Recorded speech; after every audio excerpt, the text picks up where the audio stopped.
Bienvenue à tout le monde dans ce webinaire qui sera sur la thématique l'archivage électronique à long terme, les nouvelles recommandations européennes. Alors, du coup, slide suivante. Donc, le webinaire vous sera présenté par Oumou, ici présente, qui est Head of Pre-Sales et Service Management chez Namirial, et donc moi-même, Pierre-Antoine, VP Sales pour le groupe Signaturite. Donc, tout d'abord, en deux mots, Signaturite a été rapproché de Namirial pour plusieurs raisons. Tout d'abord, c'est pour créer le leader européen des solutions tiers de confiance. Également, pouvoir offrir une valeur souveraine et innovante face aux géants américains. Et ensuite, pouvoir aider nos clients à appréhender la réglementation européenne et les aider à tourner la réglementation en un bénéfice business. Donc aujourd'hui, on se présente sous Signaturite Group, qui est filiale du groupe Namirial. Donc aujourd'hui, on a à peu près 250 000 clients et on fait 260 millions de chiffre d'affaires. Donc, juste avant de parler de l'archivage en lui-même, euh, juste une courte présentation parce qu'aujourd'hui c'est un webinaire qui est dédié à l'ensemble de nos clients. Juste pour rappel, aujourd'hui Signaturite Group, qui est une filiale de Namirial comme je l'ai indiqué, on est positionné sur la gestion de la transaction digitale, donc qui est une plateforme multifonctionnelle qui va vous aider à adresser toutes les étapes d'un onboarding client. Donc en passant par l'identification à distance, le KYC, le KYB, la signature électronique et également, et donc c'est la thématique d'aujourd'hui, l'archivage à valeur probant, notamment qualifié EDAS V2, on le verra juste après. Donc pour l'agenda, on va balayer six parties. On va vous donner le contexte et les enjeux de l'archivage électronique. Pourquoi EDAS est une révolution dans l'archivage. Ensuite, les garanties juridiques et les normes qui seront donc couvertes par OMU, ainsi que les différentes solutions, nos cas d'usage, et ensuite la mise en place d'un SAE avec notamment on va dire des slides qui sont extrêmement concrètes sur lesquelles on va vous expliquer comment migrer de notre ancienne solution d'archivage vers notre nouvelle solution de coffre-fort, donc on appelle un SAE. Donc le SAE qui sera qualifié EDAS V2 d'ici la fin de l'année. Donc on y va sur le contexte et les enjeux de l'archivage électronique.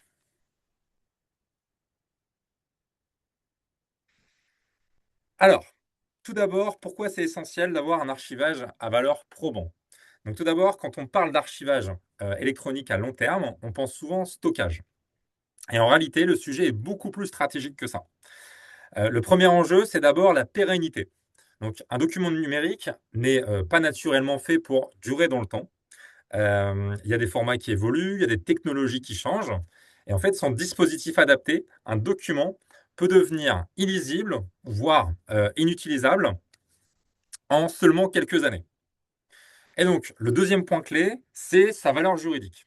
Donc, un document n'a de valeur que si vous êtes capable de prouver qu'il n'a pas été modifié. Et ça, c'est pas automatique, ça nécessite des mécanismes en fait spécifiques pour garantir l'intégrité dans le temps. Troisième pilier, c'est souvent celui qui est sous-estimé, c'est que en fait, l'archivage, il n'est pas isolé. En fait, il vient compléter un écosystème qui est existant. Et donc, il y a une signature électronique, il y a la vérification d'identité, en assurant que tout ce qui a été fait en amont reste fiable et dans la durée. Et enfin, le dernier sujet de fond, c'est bien évidemment la conformité. Et donc, avec le durcissement des règles ou de la réglementation européenne, l'archivage n'est plus une bonne pratique, c'est en train de devenir en fait un prérequis, tout simplement.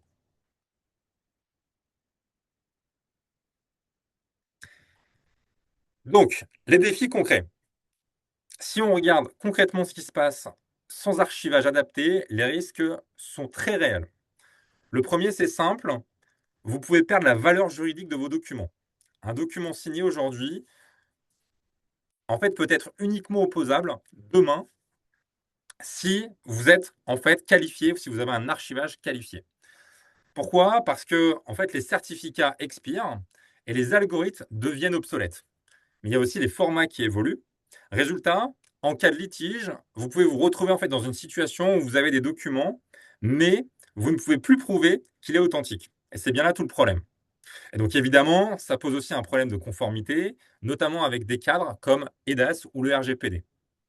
Et en fait, c'est là où l'archivage qualifié change la donne. Il permet de sécuriser la conservation dans le temps, mais surtout de maintenir la preuve vivante. Concrètement, ça passe par 3 points, donc un euro d'attache qualifié, une traçabilité complète et surtout la capacité à faire évoluer les mécanismes cryptographiques dans le temps. Autrement dit, on ne fige pas juste un document, on garantit qu'il restera valide dans 10, 20 ou 30 ans. Donc, EDAS V2, évolution réglementaire, et en quoi EDAS V2 va avoir un impact majeur sur l'archivage à valeur probant. Alors, EDAS V2, pour nous, c'est un véritable tournant. Et tout ça prend encore beaucoup plus d'importance, donc avec l'arrivée de cette nouvelle réglementation à la fin de l'année, et notamment l'émergence d'un wallet national souverain. Donc en France, pour ceux qui ne le savent pas encore, notre wallet souverain, ce sera France Identité. Et donc à terme, l'ensemble des citoyens en seront déjà munis et pourront échanger des attributs avec les différents organismes, que ce soit publics ou privés. EDAS 2, ça marque un vrai changement de paradigme. Avant, on se concentrait en fait surtout sur la signature. Aujourd'hui, la réglementation s'intéresse à l'ensemble du cycle de vie du document ou de ses attributs. On le verra juste après, on vous a fait un graphique pour être beaucoup plus concret. Et donc, si vous souhaitez utiliser en fait des attributs des wallets dans vos parcours, il vous faudra obligatoirement les archiver dans un archivage qualifié EDAS V2. Donc, ça veut dire quoi concrètement pour vous?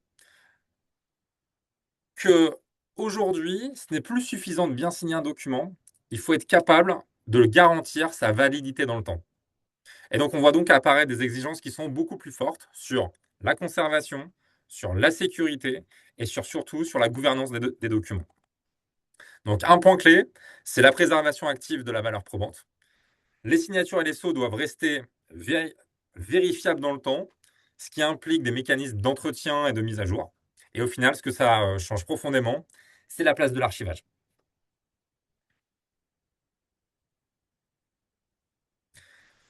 Donc, ce qu'il faut comprendre, c'est que EDAS V2, ce n'est pas une législation qui arrive dans un lointain futur, mais en fait, EDAS V2, c'est demain.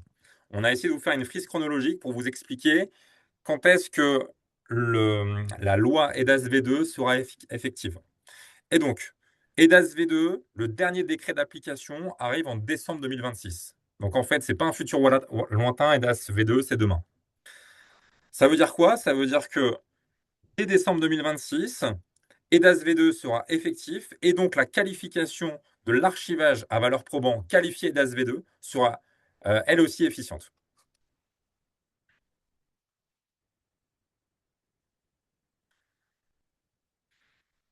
Et donc, pour finir sur donc le contexte, le cycle de vie réglementaire d'un document numérique aujourd'hui, c'est quoi? C'est dès lors que vous allez mettre un document dans ce qu'on appelle donc un SAE, un coffre-fort d'archivage à valeur probant, on va en fait créer une signature. On va ensuite venir appliquer un eurodatage qui sera qualifié pour garantir donc l'intégrité du document. Ensuite, on va l'archiver et donc à vocation probatoire. Ça veut dire que donc on va le conserver, donc on va faire une conservation qualifiée des signatures et des scellements. Et ensuite, vous aurez donc pour directement objectif la validité légale et la pérennité. Et donc, vous allez avoir une preuve qui sera auditable, maintenue dans le temps. Merci Pierre-Antoine. Donc, si on reprend un petit peu tout ce qui s'est dit depuis le début du webinaire, maintenant on va rentrer dans le vif du sujet et creuser ce que c'est que l'archivage électronique qualifié. Donc, cet archivage qualifié repose en fait sur les mêmes standards que ce qui existe déjà pour l'archivage électronique à vocation probatoire. Ce que vient rajouter la qualification, c'est une garantie sur l'inaltérabilité en fait, des données qui sont conservées dans le service d'archivage électronique, appuyer sur la confidentialité des données qui sont conservées avec toute la partie RGPD qui est embarquée dans les DAS V2 et dans un dernier temps, garantir cette validité juridique dans le temps. Et comme Pierre-Antoine le soulignait, que ce soit dans 10 ans, 25 ans, 50 ans, qu'on puisse en fait restituer la même archive qui a été déposée à un instant T. L'archivage qualifié, donc du coup, va passer par tous ces moyens qui ont été communiqués, à savoir, donc d'une part, le scellement électronique qualifié, qui est basé en fait sur des certificats qualifiés que détiennent en fait les prestataires qui ont cette qualification-là. Idem pour la partie horodatage qui permet en fait de garantir pour une archive donnée une date certaine de versement et derrière cette gestion proactive en fait de toute la partie cryptographie qui va se faire tout au long de la durée de vie de l'archive de manière à en garantir en fait une pérennité et une lisibilité dans le temps. Donc, en termes de gains, ce que vous rapporte en fait cet archivage qualifié, c'est toute cette partie juridique et résolution des contentieux où en tant qu'entreprise, vous serez en charge, en capacité en fait de pouvoir inverser la charge de la preuve lorsque vous êtes face à des litiges. Du point de vue sécurité, c'est assurer aussi sur le long terme l'accessibilité de ces archives-là, pouvoir gérer aussi qui accède à ces données et quand, de par des moyens de journalisation des événements et de suivi des logs par rapport à toutes les actions qui pourront être faites dans cette solution d'archivage qualifié. Derrière, on parlait de litige, d'assurance juridique, mais ça permet aussi de garantir tout ce qui est une réduction des risques liés à ces données que vous conservez et qui ont des niveaux de risque qui sont différents d'une archive à une autre. Et en bout de chaîne, il y a toute cette partie confiance numérique qui est assurée d'une partie par nous en tant que sous-traitants et fournisseurs d'une solution d'archivage qualifiée. Si on part en fait sur la partie technique, ce service vous est offert grâce à des briques techniques qui permettent de concevoir et de pouvoir assurer cette confiance numérique tout au long de la durée de vie de ces archives-là. Et nous passons par ces composantes techniques qui sont déjà le scellement électronique qualifié, avec au sein de Namirial Signaturite nos propres certificats que nous possédons qui nous permettent en fait de pouvoir couvrir cette brique technique et permettre à ces documents qui sont déposés d'avoir en fait des empreintes qui sont appliquées sur ces documents qualifiés.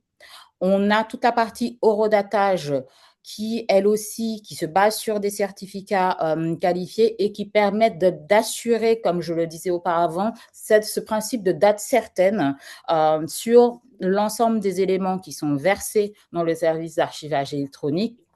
La partie certificat et chaîne de confiance qui vont de pair et qui permettent à notre solution de pouvoir être implémentée partout, que ce soit au niveau national, qu'au niveau européen, avec un respect de l'ensemble du cadre légal en France et aussi au niveau européen.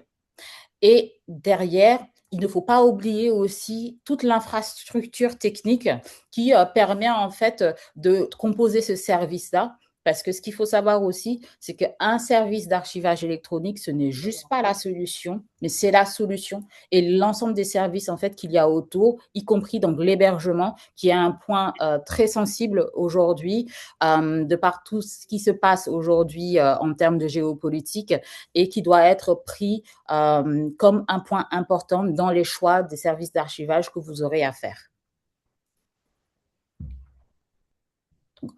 En termes de garantie juridique pour vos documents, avec cette solution, ce que nous sommes en capacité aujourd'hui de faire, c'est de renforcer tout ce poids juridique au sein du service d'archivage électronique en garantissant en fait 4 clés. On a l'authenticité garantie, donc c'est de pouvoir avoir la capacité, de par l'ensemble de ces composants techniques qu'on a pu voir tout à l'heure, de se dire que le document qui a été versé dans le service d'archivage électronique comporte en fait des données qui permettent d'identifier de manière certaine quel est l'émetteur de cette pièce, à quel moment cela a été fait, et que cette authenticité-là puisse être reconnue à tout niveau, que ce soit encore chez nous ou en dehors dans d'autres pays de l'Union européenne. Il y a cette preuve légale en cas de litige aussi dont on a parlé et qui permettent aujourd'hui, si vous êtes en cas de contentieux, cas de litige, d'inverser cette charge de la preuve et de pouvoir en fait, ou même ce sera à la personne en fait qui dénonce des faits de devoir prouver en fait que cette archive là qui est conservée dans le service a été falsifiée ou modifiée. Un autre point qui est hyper important et qui fait le lien avec le sujet 3, c'est cette protection contre la falsification. Toutes ces composantes techniques qui composent le service permettent en fait d'assurer cette garantie-là, tout en gardant la lisibilité et la bonne diffusion en fait des archives qui sont conservées dans le service. Donc on a des mécanismes de contrôle d'intégrité qui existent dans la solution et qui permettent en fait de pouvoir lutter contre toute modification ou contre tout hacking, parce que ce sont des sujets qui sont d'actualité et qui permettent en fait à ce service d'archivage de pouvoir lutter contre ces types de fléaux-là. Le dernier point, c'est le point sur la validité face aux évolutions légales. Un service d'archivage électronique, c'est un service qui vit dans le temps. C'est un service qui évolue et qui est obligé de répondre aux standards, aux exigences et aux spécifications techniques qui peuvent être soit imposées par des lois, ou soit spécifiés par des règlements ou des appendices qui peuvent venir soit au niveau national et encore une fois au niveau européen. Ce qu'il faut retenir, c'est que cette garantie juridique au niveau de l'archivage qualifié, elle ne se porte plus maintenant qu'au niveau français, mais au niveau européen. Et il faut que vous ayez en fait des solutions qui permettent de pouvoir être conformes à toutes ces exigences-là. Nous avons pris en fait quelques exemples pour pouvoir montrer ce que c'est que l'archivage qualifié face à certaines situations. Donc, on a parlé tout à l'heure de contentieux, de litige. Par exemple, il y a d'autres cas de figure que vous pouvez rencontrer dans vos usages quotidiens, à savoir les audits réglementaires qui peuvent provenir de beaucoup d'autorités et pour lesquels un service d'archivage électronique certifié est gage de production de documents de qualité et de documents certifiés. On a aussi le contentieux juridique dont on a parlé et on va revenir sur le sujet inversion de la charge de la preuve parce que c'est un point qui est très important. Et autre point, les contrôles de conformité aussi et qui peuvent aujourd'hui, avec toutes ces normes eIDAS et RGPD, déclencher des contrôles inopinés ou lorsque certaines entreprises tendent à se faire certifier pour certaines exigences ou contraintes réglementaires, ces entreprises doivent fournir des éléments pour pouvoir assurer leur bonne conformité face à ces exigences-là. Et là, un service d'archivage électronique pourrait être aussi un levier pour pouvoir avoir ces certifications-là.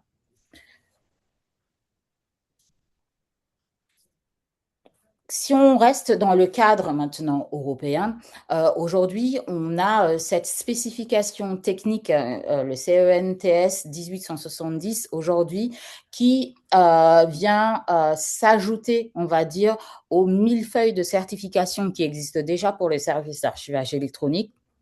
Mais cette spécification va venir ramener la couche eIDAS V2 et ramener toutes les exigences et les contraintes qui sont liées à cette législation-là. Aujourd'hui, elle permet de fixer un cadre technique qui soit commun à l'ensemble des pays membres et qui permet de répondre aux problématiques d'interopérabilité, c'est-à-dire qu'avec cette certification-là, aujourd'hui, un service d'archivage qualifié ne se limite plus qu'à un pays, mais peut s'étendre au-delà et inversement. C'est-à-dire qu'on pourra gérer tout type d'archives qui proviendraient d'autres pays et sans contrainte légale comme c'est le cas pour certains pays aujourd'hui. On a l'aspect sécurisation des données, elles qui se renforcent aujourd'hui avec des moyens cryptographiques qui permettent de garantir en fait la protection de ces documents-là dans le temps. Et il y a toute la partie aussi gestion des métadonnées, donc c'est-à-dire toutes les informations qui permettent en fait d'identifier une archive et d'identifier également la personne ou l'automate qui a pu émettre cette archive-là. Cette norme va aujourd'hui permettre aujourd'hui de rendre cette partie beaucoup plus rigoureuse, non pas qu'elle était poreuse dans le temps, mais va permettre de rendre certaines métadonnées aujourd'hui obligatoires. Et en dernier lieu, on a aussi la partie audit et certification. Cette norme va obliger les prestataires qui sont déjà habitués à ces process de renouvellement et de recertification à redoubler d'efforts pour garder en fait cette qualification-là au niveau européen. La bonne question, en fait, lorsqu'on connaît déjà ou lorsqu'on a déjà un service d'archivage électronique, la question que vous allez vous poser, c'est pourquoi choisir un prestataire qui soit conforme à cette norme CEN-TS 1870. Il y a des critères qui sont très importants et qui viennent se rajouter aux critères qui existent déjà aujourd'hui, à savoir cette partie sécurité juridique sur le long terme, qui n'est pas non négligeable et qui permettrait de garantir une bonne sécurité des archives qui sont conservées dans le service. On a la simplification de la portabilité, comme je l'expliquais auparavant. L'interopérabilité va permettre aujourd'hui d'aller plus loin et de recevoir aussi une multitude d'archives qui proviendraient en fait de prestataires différents, de pays différents et un gage de transparence aujourd'hui, ce qui fait qu'on ne se cachera plus en fait derrière ses œillères lorsqu'on est un membre d'un autre pays européen en termes de divulgation d'archives ou en termes de réception d'archives. Et derrière, bien évidemment, il y a toute cette partie responsabilité contractuelle. Lorsqu'on est prestataire de service, on est obligé en fait d'assurer une certaine confiance par rapport aux données que nous confient en fait nos clients. Et c'est un gage en fait qu'il faut qu'on respecte avec ce service, cette qualification-là. Les risques pour un prestataire qui ne répondrait pas à ces exigences dans les années qui viennent et même dans les mois qui viennent, si on se réfère encore à la timeline qui a été projetée tout à l'heure concernant l'entrée en vigueur en fait de EIDAS V2, c'est que ces documents qui sont archivés chez un prestataire non conforme perdront en fait leur garantie et leur valeur juridique face aux autorités. Il n'y aura pas de garantie sur la durabilité du service. Par ce point, il faut entendre en fait toute la partie accessibilité dans le temps et pérennité des données. Un autre point, c'est par rapport à un blocage en termes de technologie, c'est-à-dire que ce sont des prestataires qui auront du mal à se conformer, qui auront du mal à anticiper sur cette veille technologique-là et à se conformer aux nouvelles normes qui sortiront. Et ce sont des prestataires qui, au fur et à mesure, perdront leur certification et obligeront en fait les clients à devoir amorcer une réversibilité peut-être qui n'était pas prévue. Et le dernier point, c'est cette exposition-là à des sanctions réglementaires et des sanctions aussi légales qui peuvent coûter cher en fait pour l'entreprise. Le point suivant donc va consister à vous présenter du coup notre solution d'archivage électronique à valeur probante. Il faut savoir d'abord que cette solution est qualifiée et certifiée en France déjà, et elle l'est aussi au niveau de l'Union européenne. Déjà par la force du groupe Namirial qui est présente dans presque tous les continents. Il y a aussi toute la partie infrastructure dont on a parlé tout à l'heure, qui est aussi un point très important à prendre en compte. Nous sommes l'un des prestataires qui propose un hébergement certifié Secnum Cloud qui permet aussi à certains clients, selon leurs problématiques d'hébergement, de pouvoir aussi utiliser d'autres fournisseurs d'hébergement. Cette solution aussi, non pas du point de vue hébergement, mais du point de vue briques logicielles et solutions, est certifiée aussi HDS, c'est-à-dire qu'on est en capacité dans la solution de gérer proprement des documents qui comportent des données de santé. Plus notre hébergeur qui a aussi cette certification-là. Ce qui fait une double protection pour des problématiques qui sont liées à ces types de documents.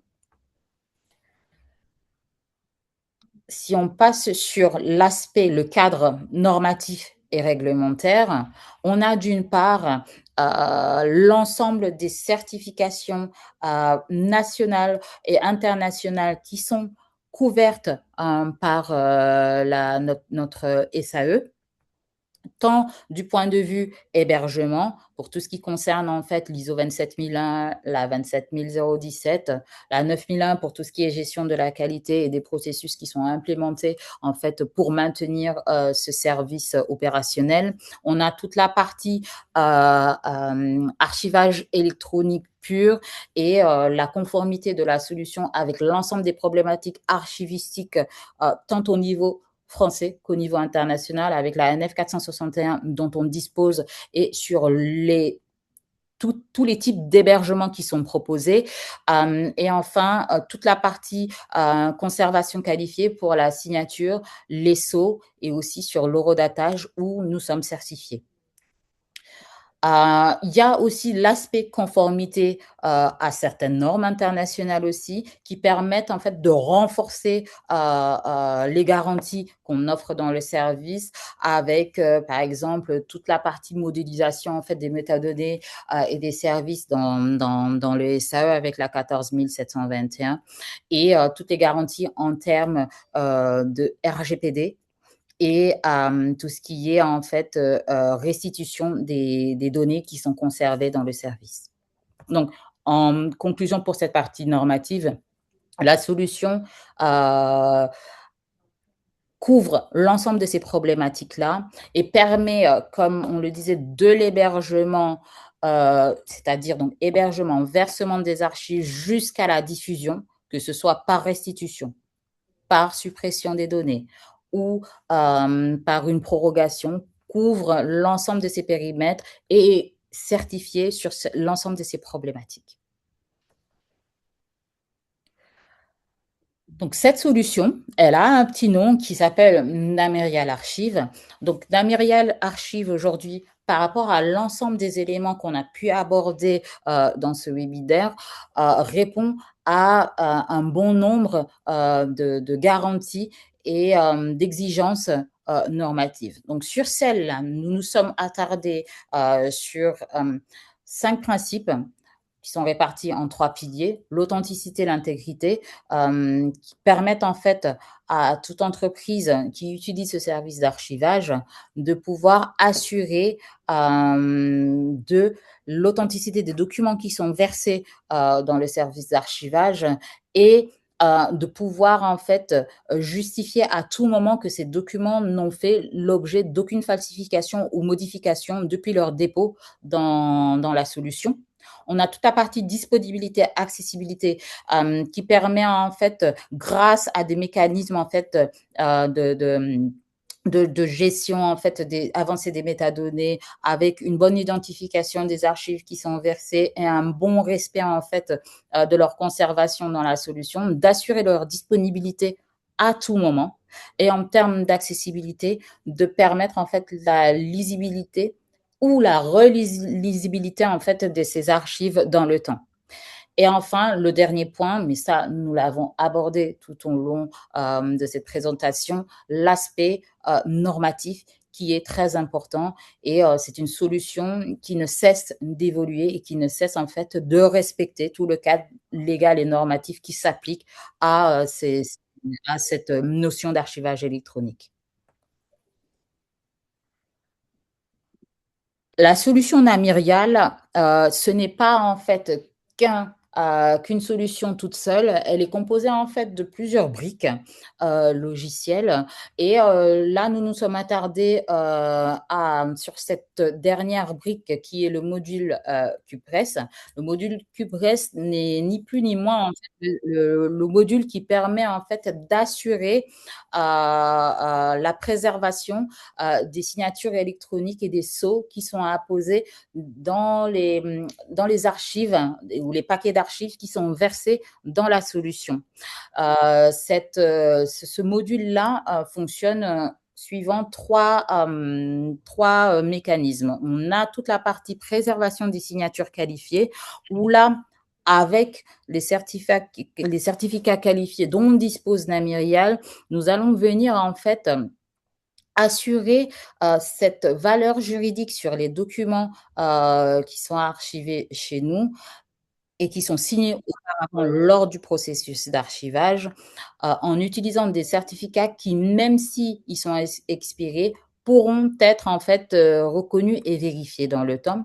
On a la partie gestion de l'obsolescence avec un recalcul qui est fait automatiquement par le système en fait de l'ensemble des empreintes qui sont apposées sur les documents, et ce renouvellement-là va se faire automatiquement et est une exigence fondamentale de la norme CENTS 1870. Et derrière, l'intégrité aussi des sceaux électroniques que l'on va préserver dans le temps et garantir en fait que nous avons respecté l'ensemble des étapes qui permettent d'assurer l'authenticité et l'intégrité de ces documents dans le temps.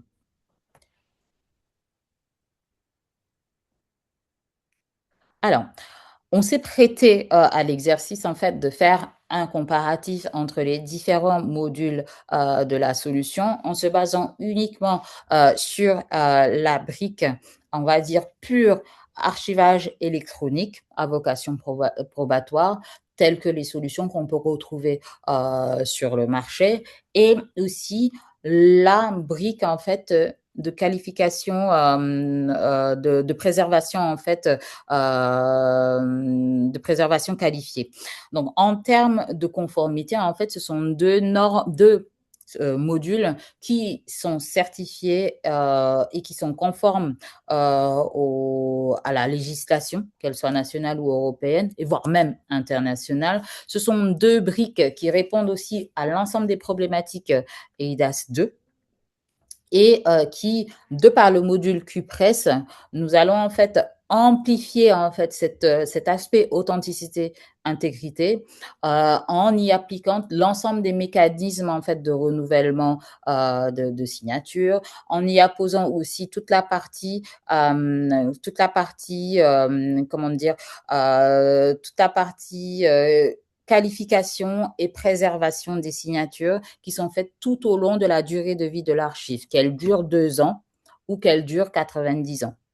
On a aussi tout le mécanisme, donc c'est-à-dire toutes les briques techniques qui peuvent être différentes selon le module qui est retenu, et derrière voir dans quelle mesure est-ce que vous souhaitez en fait utiliser la brique d'archivage standard probante aussi pour certains use cases métiers, ou voir si vous souhaitez adosser à ce service d'archivage existant le module QPress pour assurer encore plus une valeur probatoire sur les documents que vous avez à conserver.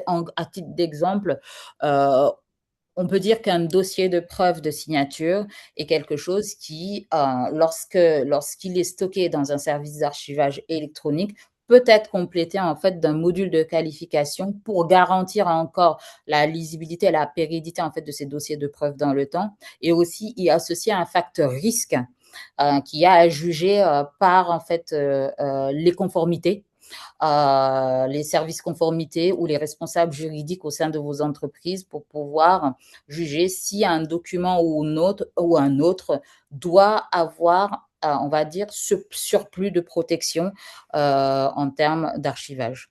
Et pour finir, la valeur ajoutée, elle est bien présente pour un service d'archivage électronique standard où on va être plus sur l'accessibilité, la disponibilité et l'intégrité sur le long terme. Et à la différence du module QPress où là, on va être dans le maintien et la garantie d'une valeur juridique dans le temps. Donc, les deux sont complémentaires. Euh, les deux peuvent être utilisés selon les cas d'usage et ils peuvent être activés en fonction du besoin du client derrière. Donc, tous les secteurs sont concernés, beaucoup de cas d'usage, on va les parcourir.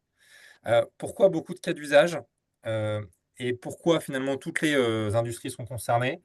Il faut vraiment s'imaginer notre coffre-fort électronique à valeur probant comme un système complètement interopérable qui peut être connecté, alors bien entendu à notre solution de signature électronique, mais également demain à votre ERP, à votre CRM, bref, tout, à l'ensemble de votre écosystème IT.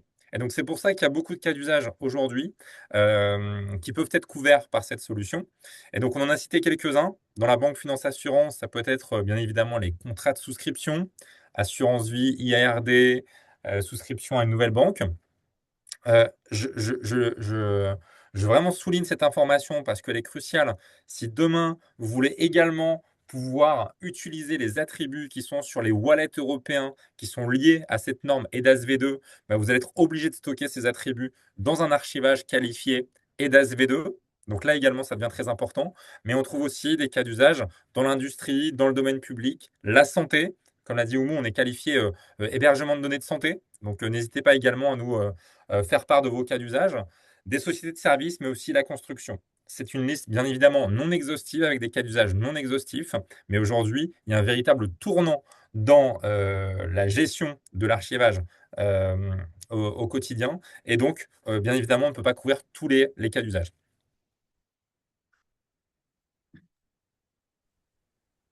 Alors là, on va passer sur des cas concrets en fait de mise en place de SAE au sein d'entreprises. Tout d'abord, on a souhaité faire le lien pour voir en fait comment est-ce que la solution d'archivage électronique ou même le service que l'on propose peut enrichir en fait votre écosystème. On a d'abord un premier point qui est la complémentarité avec des solutions signaturites qui sont déjà utilisées au sein de vos entreprises. C'est-à-dire qu'aujourd'hui, il y a la possibilité en fait d'interconnecter directement ce service d'archivage à ces solutions existantes. On a des connecteurs qui existent qui permettent de le faire désormais et qui facilitent, on va dire, le cycle de vie des documents de leur création, parce que lorsqu'on est dans les cas de signature, de la signature du document à la récupération en fait du document signé, du dossier de preuve et de, de l'audit trail qui sont archivés directement en fait dans la solution et qui permettent de garantir ces éléments qu'on a déjà vus auparavant en termes soit d'archivage standard ou d'aller plus loin en y adossant toute la partie préservation qualifiée. On a aussi un point qui est très important, hein, qui est toute la partie intégration, c'est-à-dire qu'aujourd'hui, cette solution, elle peut être utilisée soit en full API, soit avec un back-office sur lequel en fait des agents habilités pourront venir faire des dépôts manuels directement dans la solution. Il y a aussi un autre point qui est assez important et intéressant, c'est-à-dire que on a fait la complémentarité avec les solutions signaturites. Néanmoins, la solution, elle peut aussi être utilisée toute seule afin de répondre à d'autres cas d'usage, comme le disait Pierre-Antoine tout à l'heure. Si vous avez des documents, par exemple, si on prend le cas des documents de santé, c'est tout à fait possible. S'il y a des documents qui découlent plutôt de cas d'usage RH, etc., ce service d'archivage aussi peut répondre à ces problématiques archivistiques-là. Et derrière, on a cette notion d'accessibilité, qu'elle soit intégrée totalement dans vos solutions ou qu'elle soit utilisée dans sa version web app, vos équipes peuvent y accéder à tout moment. Dès lors, encore une fois, j'insiste beaucoup sur le fait qu'ils aient les habilitations nécessaires et requises pour pouvoir consulter tel ou tel module dans le service d'archivage électronique. L'autre point consiste en fait à vous expliquer un petit peu une méthodologie en fait de reprise ou de réversibilité. Alors, nous sommes là sur un cas concret de process qui est maîtrisé par Namirial et qui a déjà pu être éprouvé lors de migrations que nous avons eu à gérer sur des types de clients qui peuvent avoir des projets de reprise réversibilité qui peuvent aller de quelques gigaoctets à des centaines de téraoctets de données. Cette approche-là, elle s'adapte en fait à n'importe quel type de client. Bien évidemment, on la calibre en fonction du projet, en fonction des use cases et en fonction en fait aussi des exigences clients qui peuvent être parfois soit légales pour une mise en conformité, par exemple, qui peut arriver à tout moment, ou parce que le client souhaite se séparer de son prestataire historique. Donc, cette méthodologie, elle passe en fait par 5 phases qui sont pour nous cruciales et obligatoires pour pouvoir mener ce type d'action à bien. Elle passe d'abord par une phase d'audit et de cadrage où on est dans une situation un petit peu tripartite avec le prestataire historique, le client et nous en tant que nouveau prestataire. On va redéfinir ensemble les besoins, analyser l'existant, analyser les conditions de reprise et proposer en fait une stratégie de reprise qui va nous permettre, dans un second temps, de travailler sur la modélisation de la solution, voir comment est-ce qu'on la calibre pour vous. Si on prend un exemple où on est sur une solution signaturique qui existe déjà, par exemple, c'est comment interconnecter cette solution avec le SAE, même si le connecteur existe déjà, voir est-ce que le client à des cas d'usage, d'autres cas d'usage qui nécessiteraient en fait de pouvoir créer de nouvelles chaînes de versement pour gérer ces types de documents. On a toute la partie validation POC, c'est-à-dire que on ne se jette pas dans la migration tête baissée, c'est-à-dire on va travailler sur des échantillons d'archives, travailler avec vous sur comment est-ce que vous souhaitez effectuer cette reprise ou cette réversibilité-là et valider avec vous toutes ces conditions avant de procéder au paramétrage des chaînes de versement. Développement est un bien grand mot, mais derrière développement, en fait, ce qu'on dit, c'est que il y a toute une phase d'implémentation plutôt qui va être mise en place pour pouvoir paramétrer toutes ces chaînes. Comme on est sur des sujets sensibles, des sujets qui ont une portée légale, en fait, on ne peut pas faire n'importe quoi dans un service d'archivage électronique. D'où, en fait, ces étapes qui sont bien calibrées avant d'entamer la partie 5 qui est de pouvoir enfin s'ouvrir à la prod et de procéder en fait à la reprise intégrale de fonds ou même à la réception de nouveaux flux lorsque c'est le cas.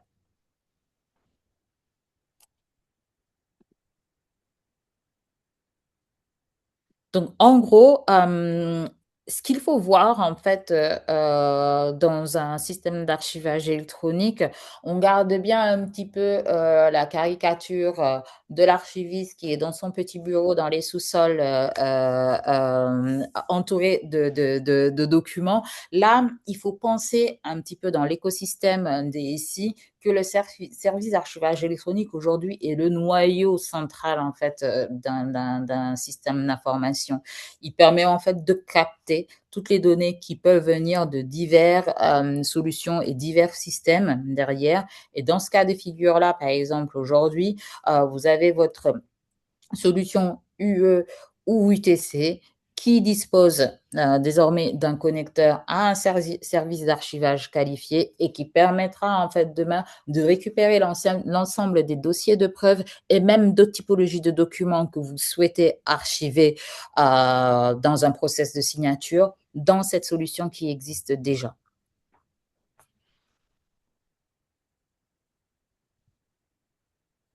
Je te laisse le mot de la fin, Pierre-Antoine. Oui, donc vous l'aurez compris, aujourd'hui, donc en passant par notre SAE, vous avez une valeur probante qui est donc garantie à 100%. On est, en tout cas, on sera estampillé EDAS V2, qui est donc une régulation dont le décret d'exécution sera appliqué en décembre 2026. Donc c'est véritablement demain. Et ensuite, il y a 0% de disruption SI parce que vous aurez effectivement la garantie de la non-altération des documents dans le temps. Donc voilà pour ce webinaire. On a reçu beaucoup de questions en amont de la préparation de ce webinaire. Du coup, on a dû en sélectionner trois. Du coup, Oumou, je vais te les poser. La première question qui nous a été posée, c'est combien de temps prend en général une intégration de Namirial Archive avec les solutions de Signaturite, enfin, solutions de signature, Signaturite Group. Alors, un projet, en fait, dépend, comme je l'ai dit auparavant, de savoir si déjà il y a une reprise à faire, si il y a des nouveaux flux à intégrer ou si on reste juste sur le dossier de preuve tel qu'il existe. Donc, aujourd'hui, on peut partir sur des projets qui partent sous forme de quick win, donc c'est-à-dire on active le service, on modélise un type de document qui est le dossier de preuve, par exemple, et on l'archive dans Namirial Archive. On peut aller sur des process qui sont de 2 mois, voire plus si on y rajoute des complexités. Lorsqu'il y a un projet de reprise, et pour faire référence en fait à la méthodologie qu'on vous a proposée, ces types de projets peuvent prendre un petit peu plus de temps, car nous, et c'est notre philosophie chez Namerial Signaturite, les projets de reprise sont gérés de la même manière qu'un nouveau projet qui rentre, de manière à sécuriser toutes ces étapes-là. Donc, en gros, pour synthétiser, un projet peut partir de 2 mois, 6 mois, voire plus. OK. Il y a un directeur de la conformité qui nous demandait est-ce que avoir une GED, ça suffit? Alors non, c'est vrai qu'on ne disposait pas de beaucoup de temps, mais il y a des panoramas qui existent aujourd'hui et qui permettent en fait de dire qu'une GED aujourd'hui ne se substitue pas à un service d'archivage électronique qui soit à vocation probatoire ou qui soit qualifié. Une GED est une GED. Une GED permet en fait la modification de documents. Une GED permet de faire le versionning. Une GED permet de faire du stockage de documents. Donc, si on reste du point de vue sémantique, un service d'archivage conserve des documents, assure l'intégrité, la pérennité, l'authenticité, ce qu'une GED ne fait pas. Une GED fait du stockage. OK, clair. Et dernière question qu'on a, donc c'est plutôt un directeur de projet qui nous demande est-ce que la mise en place d'un SAE est un projet lourd côté IT et est-ce que c'est coûteux? Très bonne question. Alors, le projet d'archivage, si on fait référence à la première question qui a été posée, dépend fortement en fait du type de projet qu'on souhaite mettre en place, dépend des types de documents qui sont à gérer, dépend aussi fortement de la manière dont on souhaite utiliser le service d'archivage. Est-ce qu'on souhaite faire de l'intégration? Qui fait l'intégration quand?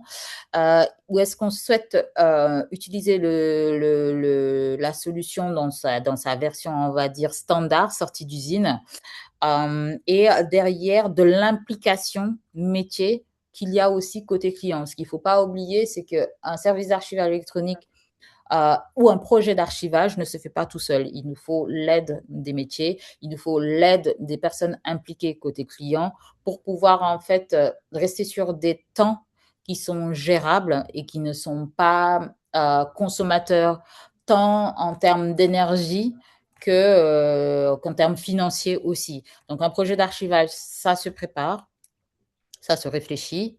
On est là aussi pour aider les clients à pouvoir en fait définir leurs besoins et à les calibrer de manière à ne pas partir en fait dans des dérives qui peuvent coûter aussi bien en termes humains, donc là en termes IT, voir quelles sont les personnes qu'il faut mobiliser. Il ne faut pas tout le monde, il faut certains profils et donc ça, on peut accompagner aussi nos clients à définir ces problématiques-là s'ils ressentent ce besoin. Et en termes financiers, si un projet est bien qualifié, bien calibré, avec on va dire, l'aval aussi de la conformité pour bien valider sur quelle durée de conservation on doit partir. Nous aussi, on peut être aussi, on peut préconiser certaines choses, mais il nous faut vraiment l'aide du client pour pouvoir en fait amortir certains coûts s'ils existent ou éviter des dérives. Claire, bah, merci beaucoup, Oumoun, de nous avoir aidé dans l'appréhension de cette nouvelle législation. Le webinaire donc, arrive à sa fin. J'ai vu qu'il y avait encore une ou deux questions dans le chat. Ce que je vous propose, c'est qu'on prendra contact directement avec vous pour pouvoir vous aider à mieux appréhender du coup l'archivage à valeur probant.